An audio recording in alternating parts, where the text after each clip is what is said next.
सलोनी ने देखा कि चिराग ने उसकी ओर एक बार देखना भी जरूरी नहीं समझा और उसके हाथ में रखा रुमाल अभी तक हवा में लहरा रहा था। वहां खड़े वेटर ने सलोनी से उसका रुमाल लिया और कहा, मिस, मैं आपका रुमाल मिस्टर कपूर को दे दूंगा। और फिर वो वेटर चिराग के पीछे पीछे चला गया। सलोनी ये सुनकर बहुत खुश थी। उसने पलटकर अनिका से कहा, अनिदी, देखो, मिस्टर कपूर ने मेरा रुमाल ले लिया। आप जानती है ना इसका मतलब क्या होता है? उस दिन वो गोयल हाउस में आपकी साइड पर थे, लेकिन आज वो मेरा रुमाल एक्सेप्ट कर रहे हैं। उन्होंने ये बात छुपाने तक की कोशिश नहीं की। अनिका ने कोई जवाब नहीं दिया। हाँ, वो पंखुड़ी से जेलस महसूस कर रही थी, जो कि पूरा समय चिराग के पास खड़ी थी, क्योंकि वो एक अमीर फैमिली से थी और वो दोनों एक दूसरे के साथ बहुत मैच कर रहे थे। लेकिन ये सलोनी आखिर है कौन? ना ही चिराग को उसमें कोई इंटरेस्ट होगा और ना ही अनिका कभी सलोनी से जेलस होगी। लेकिन अगर सलोनी चिराग के टाइप की नहीं थी तो उसने उसका रुमाल क्यों एक्सेप्ट किया? वो तो अच्छे से जानता है अनिका और सलोनी कट्टर दुश्मन है। अनिका रुक गई और फिर चिराग की ओर चली गई। वो इतनी बेवकूफ नहीं थी। चिराग तब उससे 1 मीटर की दूरी पर खड़ा हुआ था, जिसका मतलब है कि वो जरूर अनिका के पीछे पीछे आ रहा होगा। हालांकि चिराग ने आज उसे कितना भी उदास और एम्बैरेस क्यों ना किया हो, अगर वो अनिका की ओर 1 कदम लेने को तैयार था तो वो चिराग की ओर बाकी 99 कदम बढ़ाने को तैयार थी। अब वो चिराग के लिए मर ही क्यों ना जाए, लेकिन वो जानना चाहती थी कि उसके पीछे आखिर वजह क्या थी। कॉरिडोर में जहाँ चेंजिंग रूम था, वहाँ बहुत खामोशी छाई हुई थी। अनिका नहीं जानती थी कि चिराग कौन से रूम में था। जब वो एक रूम के पास से गुजरी तो उसे अंदर से कुछ आवाजें सुनाई दी। वहाँ एक लड़की चिल्ला रही थी, मिस्टर कपूर, ये आप क्या कर रहे हैं? अनिका हैरान थी। तभी उसने चिराग की आवाज सुनी, पंखुड़ी प्लीज। पंखुड़ी? मिस्टर कपूर, आप बहुत शैतान हैं। आपकी वाइफ आपका घर पर इंतजार कर रही होगी। आप ये सब क्यों कर रहे हैं? पंखुड़ी ने कहा, उसका नाम बार बार लेना बंद करो। मैं उसे छू नहीं सकता। ऐसी लड़की के साथ आखिर कौन रहेगा?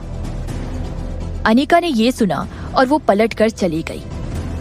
आखिर चिराग ऐसे कैसे कह सकता है? वो उसे अपने आप को छूने नहीं देती। ऐसी लड़की कौन चाहेगा? अनिका का दिल इतनी तेजी से टूट रहा था कि वो सब खामोश होकर सहती रही। वो जानती थी कि चिराग खुश था। वो रो रही थी।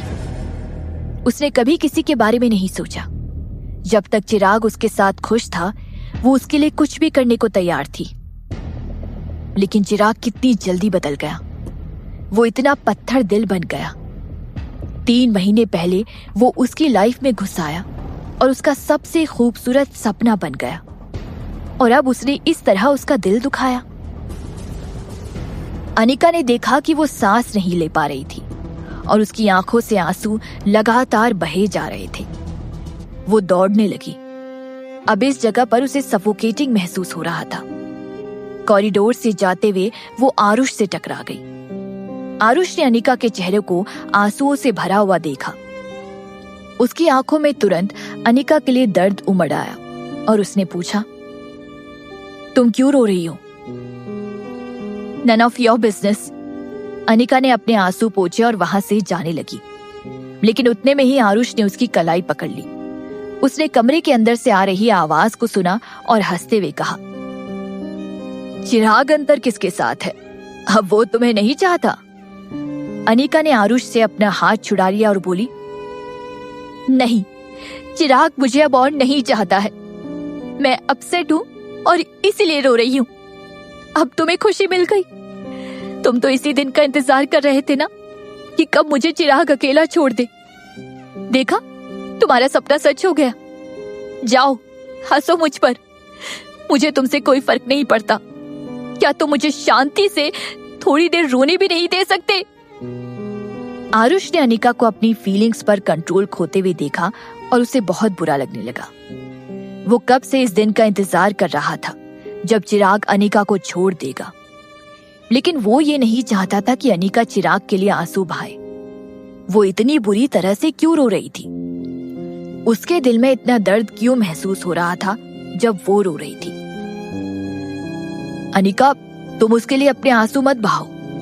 उसके लिए अपने आंसू क्यों बहाना? आरुष ने कहा। तुम मुझसे पूछ रहे हो क्यों? बहुत सिंपल है, मैं चिराग से प्यार करती हूँ। मुझे चिराग से प्यार हो गया है।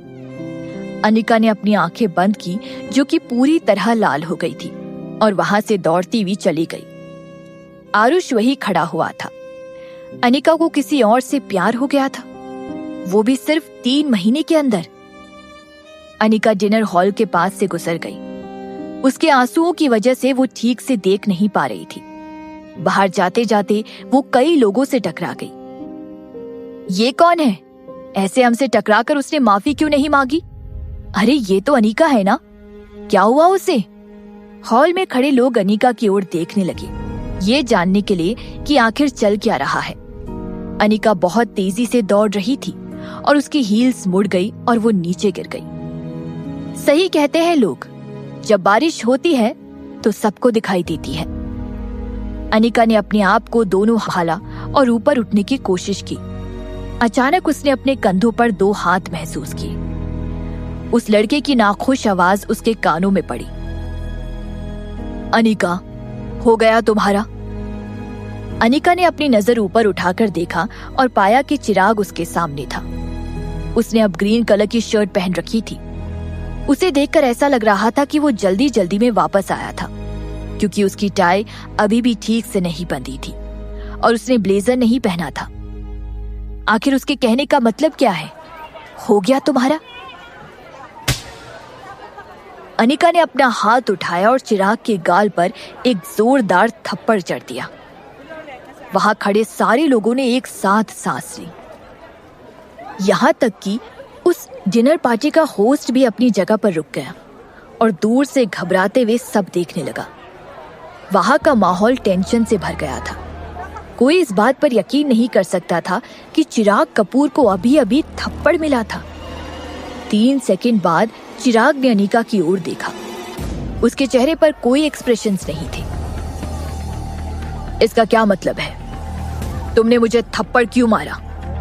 चिराग की आवाज बहुत गहरी थी। तुम्हारी हिम्मत कैसे हुई मुझसे वजह पूछने की? अभी कुछ देर पहले तुम चेंजिंग रूम में क्या कर रहे थे? तुम... अनिका की नाक लाल हो गई थी और वो रोने लग गई।